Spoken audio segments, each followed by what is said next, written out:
එතනත් මුලින්ම බලමු බයිනරි නම්බර් එකක් එකතු කරන්නේ ඇඩිෂන් කරන්නේ කොහොමද කියලා. එතකොට බිංදු දෙකක් එකතු කරාම බිංදුවයි බිංදුව ප්ලස් 1 බිංදුවයි 1යි එකතු කරාම 1යි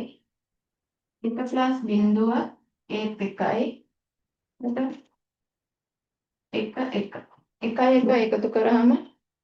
1යි 1 එකතු කරාම 2යි 2 ලියන්න බෑ අපි 2 ලියන්නේ කොහොමද 1යි බිංදුවයි කියලා දැන් 1යි ඒකේවා තුනක් එකතු කරාම 1යි 1යි 1යි එකතු කරාම 3යි 3 ලියන්න බෑ අපි 3 ලියන්නේ බයිනරි 1යි 1යි කියලා ඒකේ හතරක් ආවා 1යි 1යි 1යි 1යි ඒකේ හතරක් ආවොත් කොහොමද අපි ලියන්නේ ඉස්සෙල්ලා මේ දෙක එකතු කරමු 1යි 1යි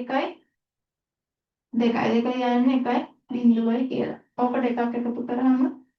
1යි 1යි මොකද එකට එකක් එකතු කරාම 1යි 1යි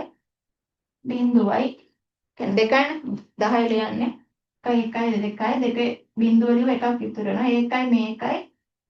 2යි 1 ලියන්නේ 1යි බිංදුවයි කියලා එහෙනම්